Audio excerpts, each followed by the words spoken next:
This is the greatest rigging of an American election that we are all playing a part in right now. They've crashed the economy, forced a ton of people that maybe would have been considered some conservative voting if they had a job, their lives were together. Well, now they're relying on the left's socialist system. They're relying on stimulus checks, and that means that they're going to be more inclined to vote for someone who has more socialist perspective because they're not allowed to work. The thing that scares me the most is the mail-in voting, right? This is the greatest rigging in American history of an election. So did they succeed? We're about 90 days out. We saw recently the National Museum of African American History here at the Smithsonian in Washington, D.C., where we're filming today. They created a chart of what white culture is. And the chart included things like hard work and like punctuality. And I think it included stuff about family structures. And I don't know about you. I read that chart and thought to myself, I'm sorry, doesn't everyone want the things that are written on this list? They seem like decent things. Yeah, good things. Yeah. Why are they uniquely white? And I mean, it seems like it'd be the kind of thing that a white supremacist would write, actually. Right. And it was featured at the National Museum of African American History. Why? Because they're trying to destroy Black America. And I mean, and I shouldn't even say trying, they've successfully destroyed Black America. And they've done it via culture. They've done it by telling kids that there's something wrong with aspiring to do things right. You can see this now in certain schools. They're trying to say that even learning proper English is fundamentally wrong and racist, right? So they're talking about introducing courses in Ebonics, slang, that Black Americans need to develop their own subculture apart from white American culture. Problem is that this idea of separation and not actually rising to the challenge and getting smarter and competing and learning proper English, there's never been any group of people that have lagged behind another group of people that have gotten ahead by this method.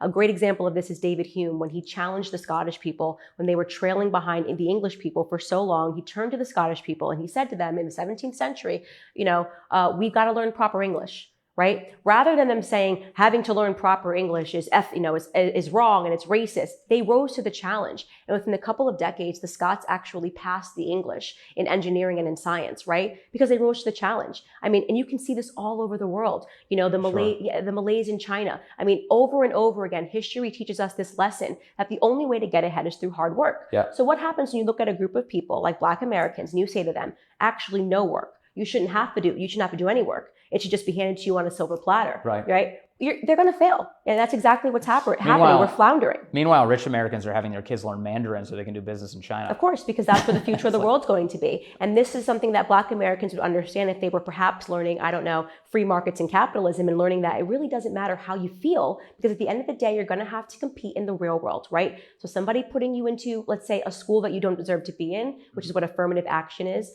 positive discrimination, positive racism, yes. Right? What ends up happening is there is actually not one empirical piece of evidence that affirmative action has been good for the Black community. There's tons of evidence that it's been bad for us because you're mismatching kids who don't know the answers. So putting a kid in a school, putting a kid that belongs and could possibly be at the top of their class the University of Rhode Island, but instead putting them at Harvard University amongst kids that they shouldn't be around, they actually end up being at the bottom of the class. Right? They end up being an academic probation. Thomas Sowell wrote extensively about his experience at Cornell University, realizing that all of the Black kids were on academic probation, him going and actually wanting to look into why the reason was, and it was because none of them should have been at Cornell University in the first place.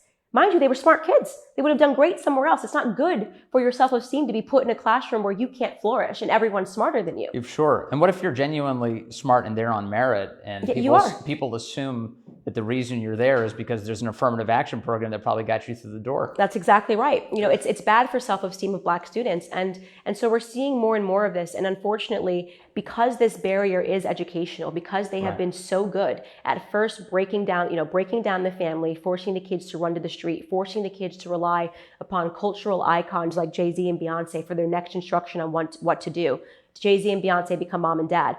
Then you completely strip away the education system and they're not learning anything, right? So when you're seeing these protests, what you're actually seeing is what happens when any human being is ignorant. You're seeing toddlers. Why do toddlers throw tantrums? Why do toddlers scream and yell and freak out and throw themselves on the floor over a popsicle? Mm-hmm. Because their worldview is limited. Sure. They're incredibly ignorant. To them, that is the biggest thing in the world. That popsicle that you're telling them that they can't have is the end of their entire existence because they do not yet have the education and the experience, for them to put things in their proper context. That is literally what you are seeing white liberals apply to Black America, a So in toddler other- syndrome. So in other words, when you infantilize the culture, don't be surprised when they act that way. That's exactly correct. So when it comes to the family, you mentioned the family a lot. I have bad news. The family's collapsing among all races. More so amongst Black Americans. That's true. That's true. But basically, Black people got there first, and Right. now we're watching it among everyone, white people too, especially. And all of these sort of deaths of despair and the economic consequences that come with that, they're real, and they're definitely here in America. Are you convinced that there's anybody in our politics that cares at all about that? I think there are tons of people who care about it, but I think what we're struggling with is that people are afraid. They're afraid to be canceled. They're afraid to lose their jobs, and they're afraid to be non-politically correct. I don't fall into that category. I am probably the most outspoken person against the trans movement. I saw that coming from a mile away. If you want to talk about the systemic breakdown of family, start telling kids that boys can be girls and girls can be boys, and everything is subjective and everything is fluid. You're not going to have kids that get up and get, raise up and become married and join a nuclear family set. You're setting these kids up for failure. So I've done a lot in terms of, inviting people that were formerly trans onto my show to talk about their experiences. And what they're really saying to me is that it's child abuse, and you're setting these people up for failure, and you're setting them up for failure. So you see the left making a big push towards that, right? Pick your gender, no gender bathrooms. That is an attack on the family. You see feminism. That's another cell that I routinely attack, the Me Too movement. Men can't, 2 boys, 3-year-olds wrestling is wrong. It's toxic masculinity. All of these terms that really just mean being a man is wrong. That is another attack on the family. Every single element, that's the one thing that connects everything the left does, is it's simply an attack on the family. So you're going to see that it's going to keep going up. You're saying the breakdown of family, it's going to keep going up until people start speaking up and rejecting this narrative. I mean, I don't have children yet, but I will be damned if my child goes to school and is told that they can pick their gender. I mean, I'll go crazy. And where are the parents that are going crazy on this? When I speak to conservative parents, you know what they tell me? I just don't want to be that parent in school. I don't want my kid, to be, bullied. We worked really hard to get them into this private school, whatever it is. And they're allowing the schools to raise their kids in this regard, to tell them there's something wrong with the color of their skin, that they can pick their gender any day, that, men are bad, that it's wrong to be a man. That is the problem with society. And I'll tell you this, there has never in the history of the world been a society that has survived without strong men. So that is the biggest threat to America right now. The only way I can really say it is the bitching of men, right? This attack on testosterone, this attack on masculinity. This is a real problem. I can only imagine what Russians and Chinese people are thinking. They're just waiting.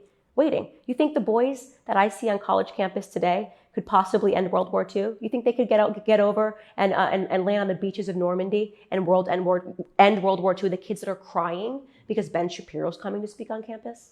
Not those kids, no. Not those kids. Although we do have to hand it to the millennials, because the millennials are the ones who went to Iraq. They went to Afghanistan, and that's a category of man that did serve and fought for this country for sure.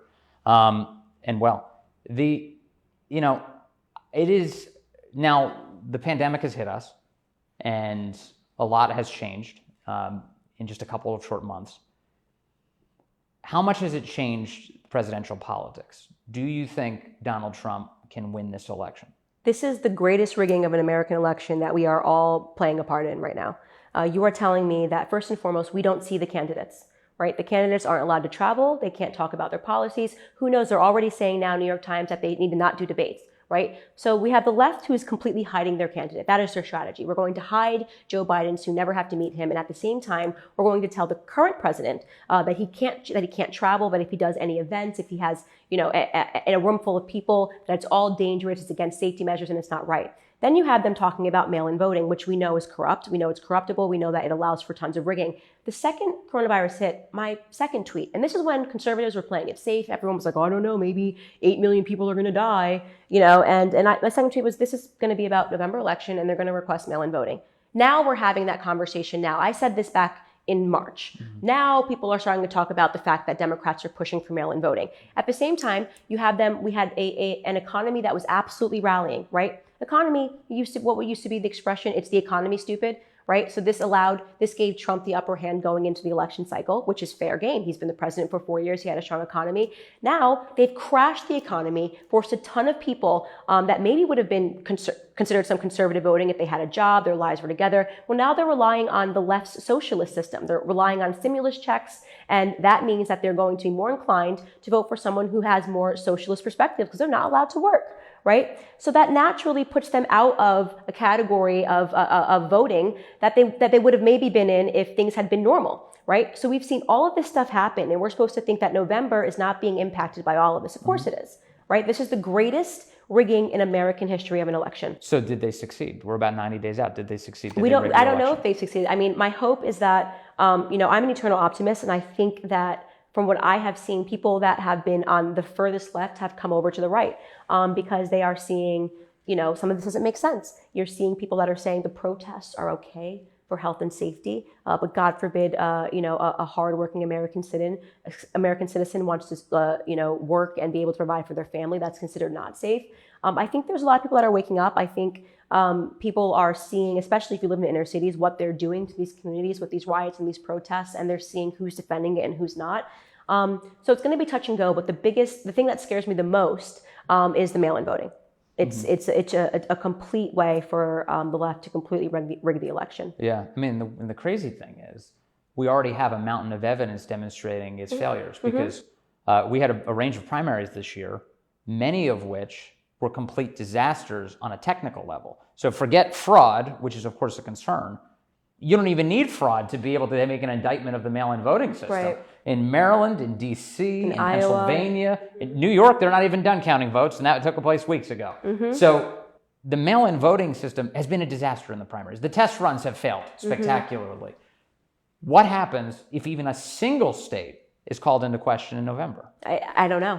I don't know. And that's the stuff that scares me. And I think that, I saw this all coming. Again, do I have a crystal ball? No, it was common sense. If you think that 2020, which has been the strangest year ever, is strange just because, we just got some bad luck. No, this is politics in America. It's every 4 years. The crazy stuff starts happening every 4 years.